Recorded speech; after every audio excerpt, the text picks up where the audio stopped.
Minister, I welcome the fact that you announced a recruitment campaign to commence next year, and also the fact that you have taken on board something which I have been raising on a number of occasions, the fact that reserves should be looked at as a separate entry stream into the main An Garda Síochána force, and I think many of the men and women who are involved in the Garda Reserves will welcome that. They will now gladly see some progression into that.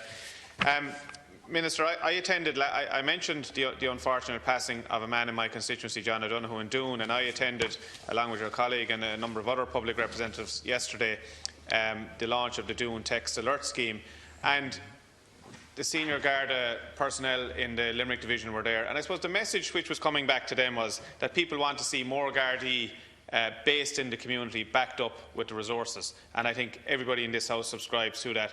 So can I ask you, in light of the fact that we know there's about 1,500 Gardaí who are eligible to retire today or any time soon, and given that you're recruiting up to 600, because it's my party's position and it's publicly known that we would like to see the force brought back up to 14,000 over the lifetime of the next government. What is your position in relation to that? And also, the 1,100 reserves, will you enter a vigorous, or will you undertake a vigorous recruitment campaign in relation to that? Because there are a lot more people out there who are ready, willing and able to partake in that, to give of their service to their own communities, to address the concerns like we heard in Doon last night. Thank you. Yes, I have doubled the funding for the Text Alert Scheme, and I welcome the huge voluntary effort that is going into developing the Text Alert Scheme as well.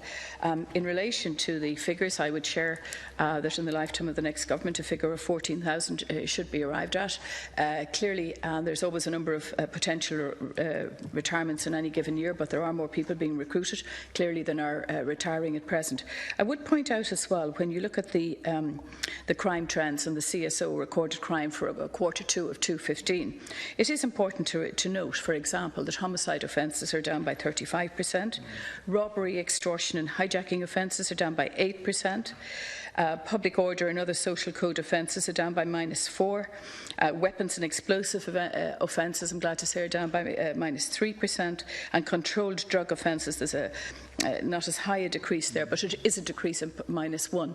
So I think we need to look at the successes of An Garda Síochána as well as the areas that are challenging. I think it's very important that we pay tribute to the work that we hear about on a daily basis, and we're seeing now under Operation Thor, where there is very effective policing being done in the country. I think sometimes the amount of arrests that An Garda Síochána are making and the huge successes that they're having in some very serious crimes can be underestimated. Deputy Niall Collins. Thanks. Minister, at the launch last night in Limerick of the Doon Community Text Alert Scheme, there was a lot of discussion also around the fact that Doon Garda Station had been closed as part of the 139 Garda stations. Now, you and I, unfortunately, aren't going to agree in relation to the government's policy of closing Garda stations, and we've debated that on many an occasion in this House and beyond. But what I would like to ask you, and I've raised it before, given that there was meant to be a review carried out by An Garda Síochána post the closure of Garda stations, which hasn't taken place, do you not feel that it would be proper and appropriate to have the Independent Garda Inspectorate to look at the remaining Garda stations which haven't been sold into private ownership, to see the impact that the closure of those Garda stations has made on the communities which now find themselves without a Garda station like Doon? And it was raised last night. So I'm asking, would you agree to asking the Garda Inspectorate to do that? That's the first point. Secondly, in relation to some of the other aspects, just briefly, Chair, Text Alert is a huge success, and it was great to see the launch last night in Doon. But do you not feel we should have a national directorate with the funding that you have available to you to coordinate the Muintir na Tíras, the IFA, who now have a dedicated crime prevention officer, and the various community and Text Alert groups up and down this country, to give them a national coordination? And finally, Minister, can I get a comment from you in relation to a bill which I published last week in this House in relation to requiring through legislation that the National Roads Authority, now known as Transport Ireland, would be mandated to put cameras on the exits and the entries to the motorways up and down this country as an added I suppose, facet to our defence in protecting communities from the the roving gangs who are using our motorway network. Thank you. Well, there's 4 questions there, so I'll try and deal with each of them with the last allowing me to. The first in relation to, let me just make the point in relation to Garda station closures. I mean, obviously I do understand the sense of security that people get, from the fact that there is a Garda station in an area. But let me just look at the crime figures. And the Garda analyst has done this work. 41 Garda stations were closed in the West, and the figures for the Western region show an 8% reduction in burglaries. Now, I'm not correlating one with the other, but I'm just saying that's a fact. So I think it's, modern crime has a lot of different elements to it. Obviously, there is involvement of local criminals, and local knowledge is very important. But very often, you do have mobile gangs as well. And that, needs to be dealt with by a different type of modern policing. One that's informed by, for example, number plate recognition, which I think is very important. And the Gardaí would tell me more important than what the information that they would get immediately from CCTV on the motorways. But just to deal with that issue, that is being examined to see, if there are locations where it would be helpful to have extra CCTV. But the number plate recognition on the vehicles that are coming on stream now have that. And if you speak to your local Gardaí, I'm sure they'll tell you that that's incredibly important in terms of dealing with criminal activity. In relation to national coordination of the text alert scheme, could I say that I have doubled the funding this year to Muintir na Tíre, and they are reverting to me with how they best believe this extra money should be used. And I do take your point, I think it's an important one, that support to the text alert schemes by way of national coordination is important, and is probably one of the routes that we do need to go in terms of developing the schemes and supporting those who are involved. The Gardaí are doing excellent work in relation to that. Deputy Pádraig McLaughlin has the next priority question.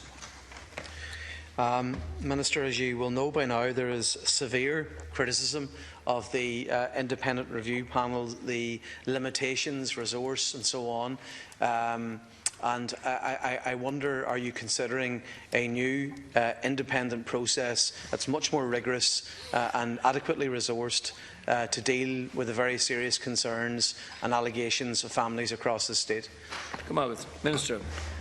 Thank you, Deputy. Well, the Government decided to establish the IRM in order to bring an independent examination to bear on allegations of wrongdoing by Gardaí.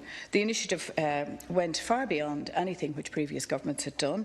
It was a genuine effort and initiative to have an independent look at cases which many deputies had on their desks and were concerned about, and which were brought to the attention of various people.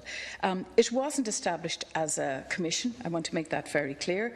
It was not set up to be a commission of inquiry or investigation. Its purpose was to triage the allegations to see whether further action was needed and what that action would be. And it was open to the IRM to suggest any form of statutory inquiry that they thought might be necessary. And the Gardaí and others cooperated fully with it. Now, I have recommendations to me in all 320 cases now. I would say that the panel has largely concluded its work. There's a number of other cases I'm sure I'll be receiving shortly. I started sending out letters on the 29th of June. To date, 298 complainants have been notified of the outcome of the review of their cases, and letters will continue to issue. I have accepted the recommendation of Council in all cases, and this outcome will be communicated to all complainants. I previously assured deputies that where further investigations, and there was a lot of recommendations in the various cases, quite a number. Some complainants may not be satisfied with the outcome of the review of their complaint, but the crucial point is that for every single case, it has been independently reviewed, and an objective recommendation has been made to me as Minister, and the letter that I've sent out has been overseen by a judge as well. So I didn't summarise the advice that came to me myself. I had a judge who was satisfied with the way we were communicating with people. Now, I do want to say, and it's very important to be aware of this, that in terms of the cases that were referred, they ranged considerably from tragic deaths to property disputes. There were many that did not actually come within the criteria that had been laid out. They were not about, particularly about Garda behaviour. Thank you, Minister. If I could just conclude by saying, with respect to the cases for which the panel has recommended no further action, it should be noted that the reasons for this recommendation vary greatly, but include the fact that the complainant disclosed no allegation of wrongdoing by the Gardaí, the case related to the office of the DPP, which is independent of the Minister in relation to decisions as to whether or not a prosecution is warranted, or the case related to the courts, who are independent. Thank you. There's also many cases which have been through the courts, right up to the highest level of courts, and have already been through GSOC. But I also have had quite a number of recommendations made in relation to further action, and I have acted in all instances on those, and they vary quite considerably.